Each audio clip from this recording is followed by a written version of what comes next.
Hey Dubs fans, we're just a few weeks away from the start of the 2025-26 season, and if you think that championship team off-seasons are always hectic and full of trades, get ready.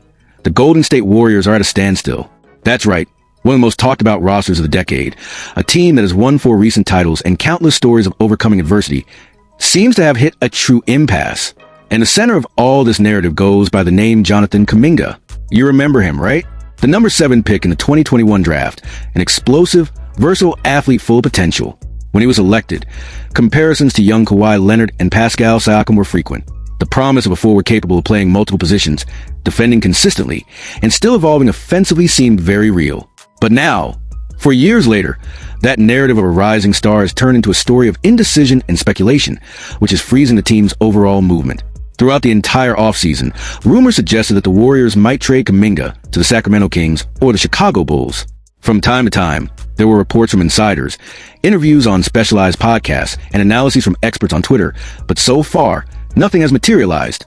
Kuminga remains in San Francisco, training and waiting for a decision, while the franchise seems hesitant, as if every move could have irreversible consequences. This uncertainty doesn't just affect the player's future, it also blocks essential strategic moves for the team. A clear example is the possible arrival of Al Horford, a veteran from the Boston Celtics, known for leadership, playoff experience, and court spacing expertise. Horford could be the element that transforms the Warriors' frontcourt, offering physical presence, tactical intelligence, and balance during Draymond Green's rest minutes.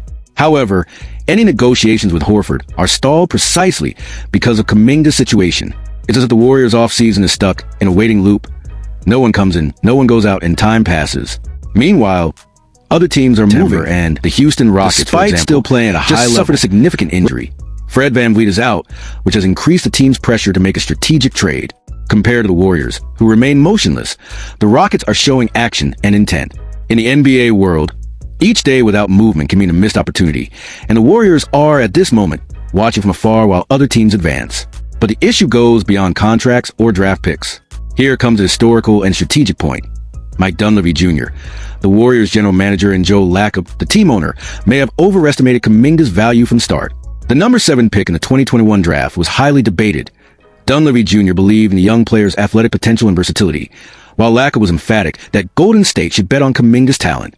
Today, with 4 full seasons under his belt, the question remains, did the Warriors hold on to this asset for too long? Has the moment to get a substantial return already passed? Analyst Jason Tim from The Volume was blunt in his observations. The time to get a substantial return on Kuminga has already passed. Now, the most the Warriors can do is try to use him to reduce Buddy Hield's salary and still get protected first-round pick. This statement is clear and points to an uncomfortable truth. Kuminga's value is no longer what it was 4 years ago.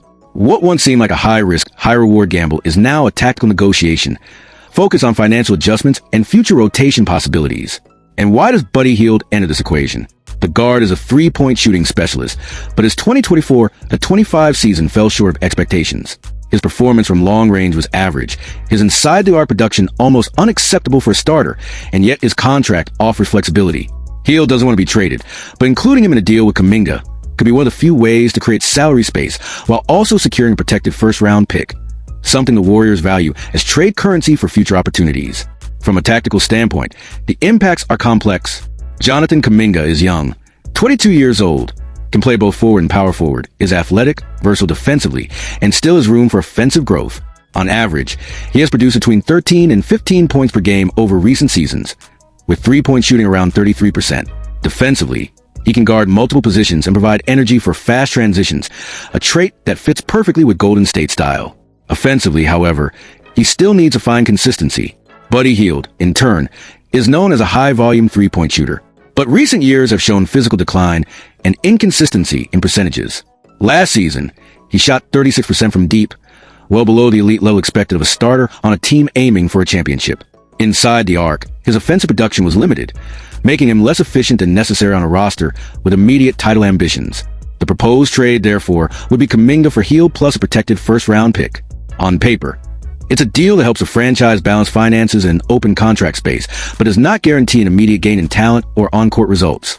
Moreover, Hield does not want to move, adding a political layer of difficulty to the negotiation. And as we know in the NBA, when both sides show resistance, the market simply retreats. Let's now dive deeper into future impacts, considering rotation and performance projection. If Kuminga remains with the Warriors, he will likely serve as the fourth or fifth scoring option behind Stephen Curry, Klay Thompson, Andrew Wiggins, and Draymond Green, or potential Horford.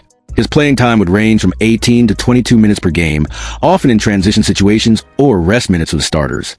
This scenario limits his offensive development, but preserves his defensive and athletic value, allowing the team to maintain energy and versatility on the bench. If, on the other hand, Kuminga is traded, interesting possibilities arise with teams like the Chicago Bulls, who are seeking youth, or the Sacramento Kings, who need athletic defense and energy alongside Sabonis and De'Aaron Fox. In both cases, Kuminga would have the opportunity to take on more responsibility, gain consistent minutes, and expand his offensive repertoire. But, as already mentioned, his market value is no longer what it was. The time to get a significant return passed years ago. The situation becomes even more complex when considering Al Horford. The veteran arrival could solidify the frontcourt, offering leadership and playoff experience, something the Warriors highly value. But while Kuminga's future remains undecided, Horford remains out of reach. This demonstrates how a single decision regarding a player can freeze the entire team strategy and limit options that could be crucial for a championship. Looking at stats and profiles, we have a clear picture. Kuminga, 22 years old forward, averaging 14 points, 4.7 rebounds, and 1.5 assists per game.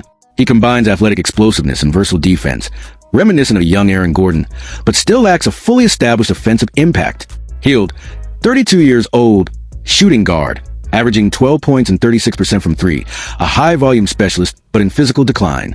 Horford, 39 years old, center/power forward, averaging 6 points, 5 rebounds, and 1.5 blocks, a strategic veteran and locker room leader.